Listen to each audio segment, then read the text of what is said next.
Être une icône.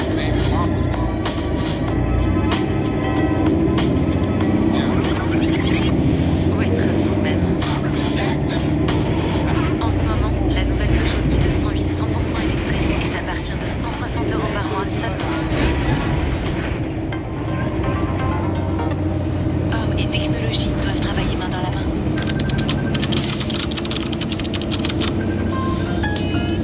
CIC, construisons pour que le monde bouge. Après une matinée très calme et très lumineuse sur une grande partie du pays avec un beau ciel bleu, bien le soleil se maintiendra bien cet après-midi sur une grande partie du territoire, excepté quelques ondées qui peuvent circuler de la Normandie jusqu'aux Alpes. Une instabilité un petit peu plus accentuée vers les frontières de l'Est avec un risque d'averses localement orageuses. À l'ouest, le ciel va se voiler progressivement. Ce sont les prémices d'une nouvelle perturbation qui va arriver dans la soirée et que l'on retrouvera demain. Les températures à la hausse cet après-midi avec ces conditions très agréables.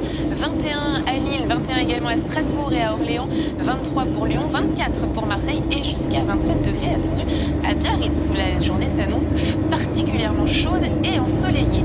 Regardons la suite de votre programme. Demain, on va retrouver donc cette perturbation qui va circuler des Pyrénées jusqu'aux Ardennes. Elle est plutôt faiblement active avec plutôt pas mal de nuages mais peu de pluie.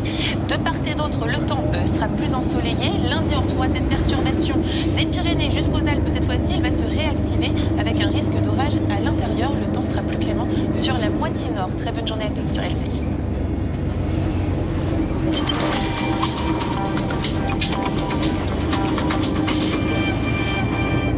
Il est presque 13h sur LCI. Merci d'être avec nous. Vous avez sûrement vu cette affiche. Elle vous a très certainement intrigué. Eh bien, la tête de liste du parti animaliste, Hélène Touy, est avec nous en plateau. Elle nous expliquera dans un instant pourquoi elle porte la voix des animaux à ces élections européennes. A tout de suite, Madame Touy. Tout ça après le journal de Lydie Arrouche. C'est à vous, Lydie. Rebonjour Florence, bonjour à tous. À la une de l'actualité, ce drame à Grasse dans le sud de la France, un adolescent de 15 ans qui a été blessé par balle à la tête hier soir. Son pronostic vital est très engagé. Il était 22h lorsque le jeune homme a été touché dans un quartier gangréné par les trafics de stupéfiants, touché par deux individus d'après les témoins sur place qui ont pris la fuite à scooter. Leur véhicule a été retrouvé incendié à quelques kilomètres de là. On continue avec les européennes et la dernière ligne droite dans la campagne. C'est dans une ambiance électrique que Marine Le Pen était aujourd'hui sur le marché de Lillers dans le Pas-de-Calais. Vous le voyez, des manifestants hostiles au Rassemblement national l'y attendaient. C'était pourtant un terrain conquis par le parti. Vous voyez la réaction de Marine Le Pen. Ici, je crois qu'on a fait 65%. C'est vrai, on ne fait pas 100%. Ça viendra peut-être un jour, mais pour l'instant, on ne fait que 65%. Donc il doit y avoir quelques opposants. On n'est pas obligé d'être opposant et anti-démocrate.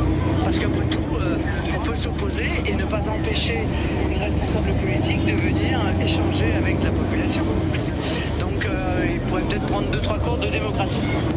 Et les européennes qui sera sûrement parmi les sujets évoqués demain par Édouard Philippe. Il sera l'invité exceptionnel de Darius Rochebin. Rendez-vous à ne pas manquer demain à 18h donc sur LCI. En Nouvelle-Calédonie, la visite d'Emmanuel Macron n'a pas réussi à calmer la colère avec de nouvelles tensions cette nuit entre les émeutiers indépendantistes et les forces de l'ordre. La mission de rétablir l'ordre dans les jours à venir fixée par le président qui semble difficile. Sur le terrain, la situation est difficile. C'est d'ailleurs les mots de la ministre déléguée aux Outre-mer qui, selon elle, les forces de l'ordre reprennent du terrain au fur et à mesure. On en vient à la pagaille à l'aéroport d'Orly pour des milliers de voyageurs puisque 70% des vols sont annulés. Ce week-end, les contrôleurs aériens sont en grève. Ils réclament des effectifs en raccord avec leurs besoins. Et résultat, ce sont des avions qui sont cloués au sol aujourd'hui et demain. Donc la galère sur place pour ces voyageurs. On les écoute au micro de Florent Ferraud et Marie Truchot. On nous fait venir à l'aéroport pour 6h20 pour au final ne pas avoir de vol. Là on a repris un billet d'avion, donc presque 150 € par tête. Et on a repris un billet de train par-dessus ça, et plus le Uber. On vient d'apprendre que le vol pour Luxor a été annulé. Donc on n'a eu aucune information. Apparemment il n'y a qu'une seule compagnie qui a le Transavia où les vols n'ont pas lieu. Alors on n'a pas de nouvelles, on n'a pas eu d'email, rien du tout. Au contraire, ils rendent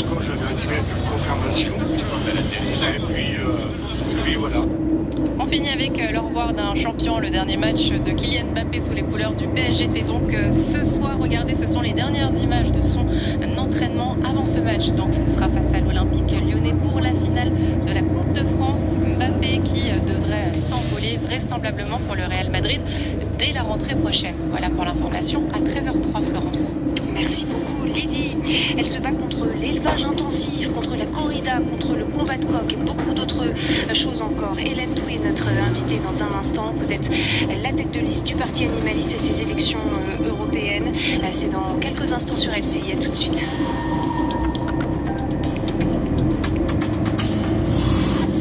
Retrouvez votre programme avec Ma Test Store. L'excellence à chaque instant. Votre programme avec Groupe Verlaine, installateur de panneaux photovoltaïques garantie à vie avec contrat de maintenance. Groupe Verlaine, le climat de confiance.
je me